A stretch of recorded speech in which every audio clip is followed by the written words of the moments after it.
नमस्कार, आप सभी का स्वागत है नारद मुनि लाइव के खास सेगमेंट हौसलों की उड़ान में। मैं हूं आपके साथ अस्मिता और आज के हमारे इस खास सेगमेंट में हमारे साथ मौजूद है आदित्य कुमार चौरसिया। जी हाँ, आदित्य कुमार के बारे में मैं आपको बता दूं, आदित्य कुमार भोपाल के one of the youngest film maker और फोटोग्राफर हैं, जिन्होंने अपनी फील्ड में कई सारी महारतें हासिल की है और कई सारे अवार्ड्स भी अपने नाम की है। तो बहुत बहुत स्वागत है आदित्य आपका। Thank you so much. सबसे पहले मैं आपकी जर्नी के बारे में जानना चाहूंगी आदित्य की, कब से आपकी जर्नी स्टार्ट हुई है, कब वो मोमेंट था जब आपको लगा कि आपको इस फील्ड में आना चाहिए? आप हमारे दर्शकों को बताना चाहे तो। देखिए, वैसे तो मैं एक फोटोग्राफी फैमिली से बिलोंग करता हूँ, बिकॉज मेरे फादर जो हैं वो इसी सब्जेक्ट को पढ़ाते भी हैं एंड जब वो 12 या 14 साल के थे वो तब से फोटोग्राफी कर रहे हैं। मैं जब बॉर्न हुआ, 2004 का मेरा बर्थ है, सो मैं जब बॉर्न हुआ तो मैंने एक टॉयज से ज़्यादा कैमरास के साथ खेला है। ओके, सो जब मैं फोटोग्राफी करता रहा, so I always use to ask my father कि पापा फोटोग्राफी से बड़ा फील्ड कौन सा है, बिकॉज मेरा शुरू से रहता है कि जो भी फील्ड है उसमें सबसे बड़ा क्या हो सकता है, मुझे वो करना है। ओके, बिकॉज अगर आपको लाइफ में आगे बढ़ना है तो आपको यूनिक बनना जरूरी है। एग्जैक्टली। तो मैंने सोचा कि फिल्म मेकिंग करता हूँ। मैंने पापा से पूछा, पापा मेरे को सबसे अच्छा फिल्म मेकर बनना है। तो उन्होंने बोले एडिटिंग सीखो पहले। तो मैं क्रिस्प गया। 2018 में मैंने क्रिस्प से नॉन लीनियर वीडियो एडिटिंग का कोर्स किया। मेरे गुरु थे कुंजेश श्रीवास्तव सर, उन्होंने मुझे वीडियो एडिटिंग सिखाई जी। और उसके बाद मैंने एक फिल्म बनाई। मतलब एक दिन पापा आए, उन्होंने बोले आज तो मैं डॉक्यूमेंट्री एडिट करनी है। सो मतलब मैंने एक फिल्म बनाई मतदान। मैं बहुत एक्साइटेड था कि यार आज तो डॉक्यूमेंट्री बनाने को मिलेगी। बहुत ही एक्साइटिंग मोमेंट था मेरे लिए। तो मैंने वो फिल्म बनाई। Public relation society of India Bhopal chapter ने मुझे उसके लिए सम्मानित भी किया एक प्रशस्ति पत्र के साथ जी। तो ये आपका, जब आपकी ये जो पहली फिल्म थी मतदान, तो इसमें आपका क्या एक्सपीरियंस रहा? जाहिर सी बात है आपका पहला प्रोजेक्ट था, तो इसमें कई सारे अप्स एंड डाउन्स भी आए होंगे और आपके तो पिताजी ही आपके गाइड रहे, तो आपने किस सिचुएशन से कैसे कैसे इस प्रोजेक्ट को इतनी आगे तक पहुंचाया? देखिए, क्या होता है कि जब भी आप जिंदगी में पहली बार करते हैं कुछ, हो सकता है आपको सक्सेस जल्दी मिल जाए या हो सकता है आपको फेलियर मिले, पर मेरे को जो मिली, सक्सेस मिली, एक इनकरेजमेंट मिला, एक बूस्ट मिला कि मुझे इतना सारा मोटिवेशन मिला, इतना सारा प्यार मिला। और लेकिन उसके बाद जैसे जैसे मैं आगे बढ़ता गया तो कुछ चीज़ें थी जैसे कि जहाँ पे टेक्निकल मिस्टेक्स थी, तो कभी कभार लोग बोल देते हैं कि इसमें ये गलती थी, तो आपका मोटिवेशन बहुत जल्दी गिरता है। हाँ, ये बात बिल्कुल सही कही। ठीक है, तो आपको डरना नहीं है। ठीक है, कोई बात नहीं, प्रॉब्लम हुई ना, आप उसको चेंज करो, you make improvements and then things will gonna work जी। तो आदित्य जी, मैं आपके बारे में पढ़ रही थी तो उसमें मुझे स्वयं के बारे में पता चला कि उसमें आपके 90 परसेंटाइल आए हैं और उसमें इंडिया से लगभग 2640 स्टूडेंट्स ने पार्टिसिपेट किया था। तो आप हमारे दर्शकों को थोड़ा इस बारे में बताना चाहेंगे क्या था स्वयं और इसकी जो पूरी हिस्ट्री और आप कैसे गए और आपका इसमें क्या अनुभव रहा? देखिए, बहुत से गुरु हैं, जैसा मैंने कहा कि जिंदगी में मैं कभी सीखना बंद नहीं करता और हमें भी ये चीज़ ध्यान रखनी चाहिए कि हम जीवन में कितना भी ऊंचे चले जाएं, हमें ज़मीन से जुड़े रहना है। हमेशा ये मानना है कि अभी तो हमने कुछ सीखा ही नहीं, अभी तो मंजिल बहुत दूर है जी। तो मैं सीखता रहा और हमेशा इंटरेस्टेड रहता हूँ सीखने में। मेरे पिताजी हमेशा कहते हैं बेटा नई नई चीज़ें सीखते रहो, इनोवेटिवनेस होनी चाहिए। तो एक ऐसा ही ऑनलाइन मेरे पास आया कि ये स्वयं का कोर्स शुरू होने वाला है। ओके, सो मैंने लिंक पे क्लिक किया, लास्ट डे था, अप्लाई किया और उस कोर्स में एनरोल हो गया। वो प्री रिकॉर्डेड कोर्स था। स्वयं एक सेंट्रल गवर्नमेंट द्वारा एक बनाया हुआ प्लेटफॉर्म है जी, जो कि पौंडीचेरी यूनिवर्सिटी का, जिसमें कोर्स चल रहा था। तो वो कोर्स को मैंने ज्वाइन किया। कोर्स की फीस नहीं लगी, as it was a free course, but the course जो था उसका एग्जाम एनटीए ने लिया। So in the course which was by Swayam, so उसका जब एनटीए ने एग्जाम लिया, so in that I have scored 90%. Great. So yeah, and that was a great achievement. Yeah, beautiful. आपने अपनी इस फील्ड में 20 से भी ज़्यादा कोर्सेज की है और जैसे कि आप अभी 17 साल के ही है, आपके 12th, आपके बोर्ड्स एग्जाम भी होंगे 10th, 12th और अभी भी फिलहाल आप 12th क्लास में हैं, तो कैसे ये सारी चीज़ें मैनेज कर पा रहे हैं आप कि पढ़ाई के साथ साथ अपने पैशन को कैसे फॉलो कर रहे हैं? इतना ईजी नहीं है ये सब। बिल्कुल, देखिए आज के वक्त जब मैं बात करूँ कि आप अभी 21वीं सदी में जी रहे हैं जी। एक वक्त था जब सरकारी नौकरी मिल जाती थी तो सेटिस्फाइड हो जाते थे कि बस अब जिंदगी बढ़िया हो जाएगी। आज के टाइम पे हम देखते हैं कि 2 टाइप की नौकरियां होती है। एक सिविल सर्विस और एक प्राइवेट जॉब। जी। हर दूसरा बच्चा जो मेरी उम्र का है वो सोचता है कि मुझे यूपीएससी निकालना, या तो मैं आईपीएस में जाऊंगा या मैं आईएएस में जाऊंगा। लेकिन जिन्हें नौकरी करनी है, मेरी उम्र से किसी भी बच्चे का ये नहीं होना चाहिए कि मुझे नौकरी करनी है, नहीं, मुझे नौकरी देनी है। एग्जैक्टली। आज हमारे देश में हमारे देश के prime minister respected Narendra Damodardas Modi ji इस चीज को बोलते हैं कि युवा प्रधान देश है मेरे को आत्मनिर्भर देश बनाना है। लेकिन आत्मनिर्भर देश तब बनेगा जब इस युवा जो है इस देश का वो आत्मनिर्भर बनेगा। बिल्कुल सही बात कही आपने। और जो चीज है वो एजुकेशन के साथ साथ है। आप अगर एजुकेशन के साथ कोई स्किल लेते हैं तब आप कहलाएंगे कि आप एक पढ़े लिखे एंटरप्रेन्योर हैं, क्योंकि आपके पास स्किल भी है। देखिए, जो बिजनेस होता है कभी सर्टिफिकेट पे नहीं बनता, एग्जैक्टली स्किल पे बनता है। एक आदमी है जिसने एमबीए की डिग्री करी, उसके बलबूते पे उसने बिजनेस खड़ा किया, ठीक है।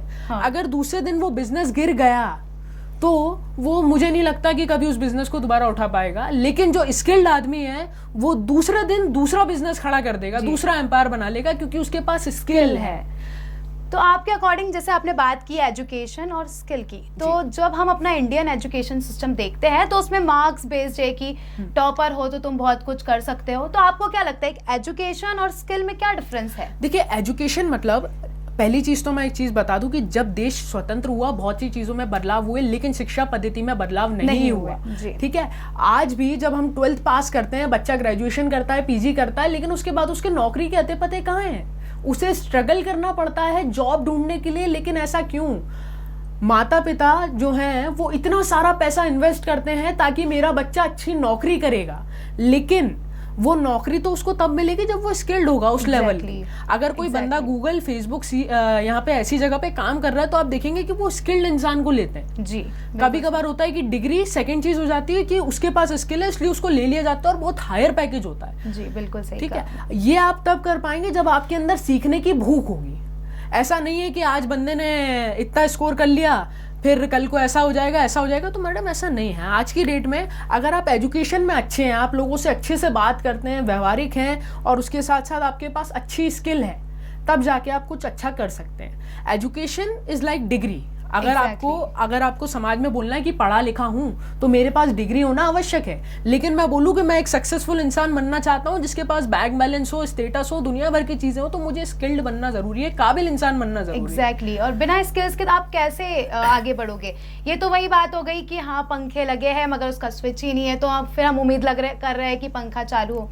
तो आपके स्कूल का, जहाँ से आपने स्कूलिंग की, तो उनका कितना ज़्यादा सहयोग रहा? क्योंकि आप अपना पैशन फॉलो कर रहे थे, आपको जाहिर सी बात है कई बार स्कूलिंग को छोड़ के भी आपको इस चीज़ में ध्यान देना पड़ता होगा, तो उनका कितना सहयोग रहा आपके इस काम में? ठीक है, मेरे स्कूल में जैसे कि वन विहार में वाइल्ड लाइफ कॉम्पिटिशन होते हैं, तो मेरी जो स्कूल की प्रिंसिपल हैं मिसेस शेफाली गौतम, मतलब उन्होंने मेरा 2 बार नाम अप्रोच किया, मुझे फॉर्मल लेटर भी दिया कि आप प्लीज़ वहाँ पे पार्टिसिपेट कीजिए। एंड वहाँ मैं गया भी, तो उनका भी थोड़ा बहुत रहा। बट स्टिल एक जो बच्चे का रहता है कि एकेडमिक में भी वो ठीक है, पर अगर उसको प्रोत्साहित करा जाए कि जिस फील्ड में इंटरेस्टेड है, तो उसकी बात फिर कुछ और होगी। ठीक है, अगर मेरे अलावा कोई दूसरा बच्चा है, वो पढ़ाई में ठीक है, लेकिन वो दूसरी फील्ड में और अच्छा है, तो आप उसको प्रोत्साहित करिए कि बेटा थोड़ा सा पढ़ाई में और कर लो, बहुत बेहतर हो जाओगे। बिल्कुल सही। अगर आप किसी को डांटेंगे, मतलब मेरा मानना है कि, और ये चीज पेपर पे भी है या जीनियसेस ने कहा है कि human being is the one of the most intelligent and genius organism in this world. सबसे होशियार ऑर्गेनिज्म है इस दुनिया का इंसान। हमारे पास सोचने की क्षमता है, हमारे पास एक दूसरे से हम जो थॉट्स होते हैं एक दूसरे से हम व्यक्त कर सकते हैं। जी। कोई जानवर नहीं कर सकता। एग्जैक्टली। अगर हम जानवर नहीं है, so don't treat us like animals. आप बच्चे को मारिए मत, आप उसको समझाइए। जब आप उसको समझाएंगे तब उसका इम्पैक्ट कुछ और पड़ेगा। ओके, सो आप जब उसको समझाते हैं तो आपके दिल में भी उसके लिए इज्जत बढ़ जाती है, ये टीचर्स के लिए मैं कहूँगा, और उस बच्चे में भी आपको अंतर दिखाई देगा। बिल्कुल सही बात है कि जब हम टीचर से एक बॉन्ड शेयर करते हैं, कि जब हमारा, जैसे आपका भी ये पैशन है तो आपने अपने टीचर्स के सामने रखा होगा, तो उन्होंने भी आपको उसी तरह का सपोर्ट किया होगा, तो आपके दिल में भी एक उमंग आई होगी कि नहीं, मुझे ये चीज़ करना है। तो आदित्य, तुम्हारी इस जर्नी में कई सारे ऐसे मोमेंट्स होंगे कि तब बहुत प्राउड फील होगा, तो ऐसा कोई सा मोमेंट अगर आप शेयर करना चाहें हमारे दर्शकों के साथ, जब आपको लगा होगा कि नहीं, मतलब एक वो जो होता है ना खुशी के आंसू आने वाला मोमेंट। तो जी 2019 में एक 3 दिवसीय साइंस फिल्म मेकिंग वर्कशॉप थी, जिसमें चीफ गेस्ट के तौर पे मिशन मंगल के डायरेक्टर श्री जगन शक्ति बुलाए गए थे, वो आए थे। तो वहाँ पे फिल्म का प्रेजेंटेशन चल रहा था। ओके। तो उनमें से एक फिल्म मेरी भी थी। तो जब उन्होंने फिल्म देखी तो उन्होंने कहा यार आदित्य कौन है, क्रेडिट्स में लास्ट में नाम मेरा था, कैमरा बाय आदित्य। तो उन्होंने बोले कैमरा मैन कौन है आदित्य, आगे आइए आप। तो मैं जब आगे हुआ तो उनने पूछा मुझसे 2 बार, उनने पूछा कि ये फिल्म आपने बनाई है? मैंने बोला यस सर मैंने बनाई है। बोले क्या शूट करी है यार तुमने, ऐसा हम फिल्म इंडस्ट्री में शूट करते हैं, क्या फोकस है, क्या एक्सपोजर है, क्या कॉम्पोजिशन है, आप जब एजुकेशन कंप्लीट कर लेंगे तब आप फिल्म इंडस्ट्री में आइए, I will give the offer. So मतलब वो जो मूवमेंट था वहाँ पे मुझे इतना बूस्ट मिला, इतना कॉन्फिडेंस मिला। तो वो जो चीज़ है मतलब इतनी कम उम्र है आपकी, मतलब उस समय आपकी उम्र क्या रही होगी? 15 साल। जी हाँ, 15 साल का एक लड़का है। जैसे मिशन मंगल अपने आप में एक बहुत बेहतरीन फिल्म है, उसको हर तरह से हम देख ले, और उसके जब डायरेक्टर आपको ऐसा कहते हैं तो जाहिर सी बात है आपका काम भी उस लायक होगा। अब जैसे कि मैंने आपसे आपके इस मोमेंट के बारे में तो पूछ लिया कि आप बहुत सबसे ज़्यादा खुश थे, तो कई बार ऐसा होता है कि जब हम जिंदगी में आगे बढ़ते हैं तो कई सारी बातें ऐसी होती है जो हमें, जैसे हम कुछ अच्छा कर रहे हैं तो हमें पीछे खींचने वाली भी बातें कई होती है। तो ऐसा कोई सा मोमेंट जब आप एकदम अपसेट हो गए कि आपको ऐसा लगा कि नहीं अब ये नहीं होगा मुझसे, या फिर एक उम्मीद हार जाने वाला ऐसा कोई पल जब आपको खुद से ही self doubt sort of thing आई होगी माइंड में? देखिए क्या होता है कि जब भी आप नए प्रोजेक्ट पे काम करते हैं जी, तो आप नए नए लोगों से मिलते हैं, आप खुद से भी डिसअपॉइंट होते हैं कि मैं ये नहीं कर पा रहा, इतनी सी चीज़ है। तो क्या है कि आप अपने आप को थोड़ा ब्रेक दीजिए, अपने आप के लिए टाइम निकालिए। सबसे इम्पोर्टेंट है जिंदगी को जीना।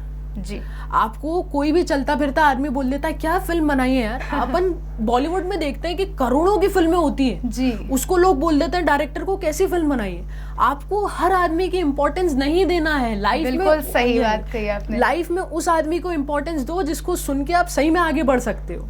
नहीं तो बहुत हैं राह चलते लोग, मतलब क्या बोलना चाहिए, ज्ञानचंद जो होते हैं। ओके, सो आप पहली चीज़ तो मेरे भी जहाँ से मैंने कोर्सेज किए वहाँ पे भी कुछ लोग थे कि यार तुम तो ज़्यादा जानते हो, क्योंकि कभी कभार क्या होता है कि आप उनसे बात कर रहे हो, आप टेक्निकली बात करते हो एकदम फ्लुएंट, उसमें आपका फॉल्ट नहीं है, अब आप बचपन से ऐसे उसमें रहे, अब आपने वैसे ही बात करी, तो सामने वाला कभी कभार चिढ़ जाता है कि मुझे चैलेंज कर रहा है क्या।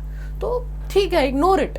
आप जब मेरी लाइफ में एक मेरी थ्योरी है खुद की, when you are learning so learn like a beginner, but when you are working so work like a professional. जब आप शुरू करते हैं सीखना तब आप ऐसे सीखे कि मुझे कुछ पता ही नहीं है, मंजिल बहुत दूर है।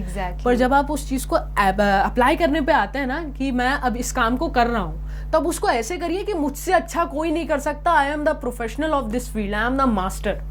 उस टाइम पे कॉन्फिडेंस कम नहीं होना। और इसी एटीट्यूड के साथ आपने काम किया और वो चीज़ हमें आज भी देखने को मिल रही है।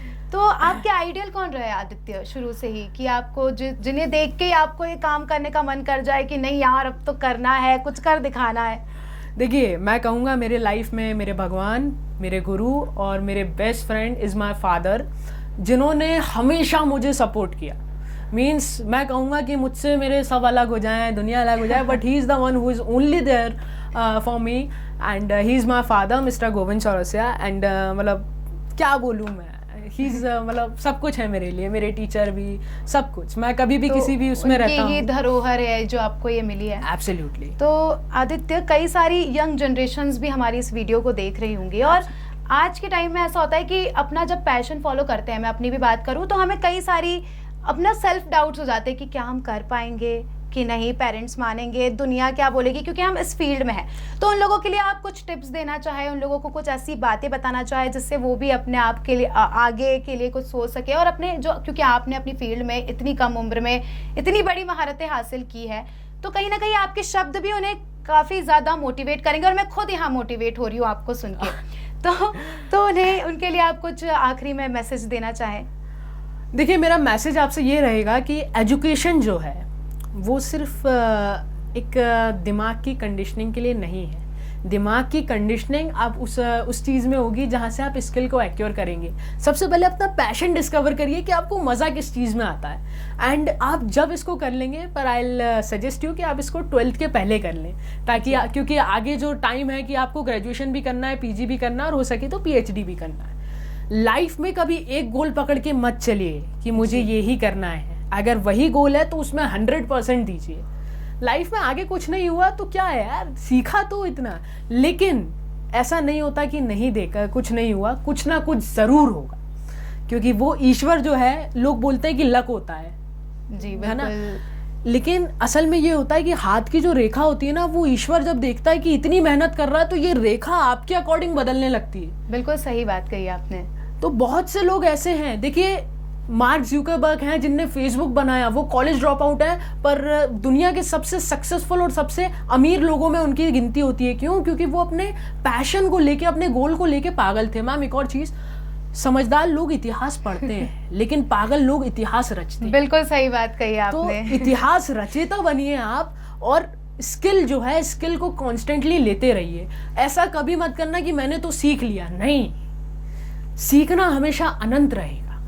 जैसा कि कोविड के टाइम पे हुआ था मैम, कि लोगों ने तो ये समझ लिया कि हमने तो सब कुछ ले लिया, जितना सीखना था सीख लिया, बस। हाँ, पर कोविड ने हमें बताया कि यार हमारी है क्या एक्चुअली, हमारा स्टेटस क्या है, हम क्या है। वही। जी, एक वायरस ने पूरी दुनिया को शांत कर दिया। छोटा सा वायरस जो आंखों से भी नहीं दिखता, हमें उसकी वैक्सीनेशन ढूंढने में 2 साल लग गए।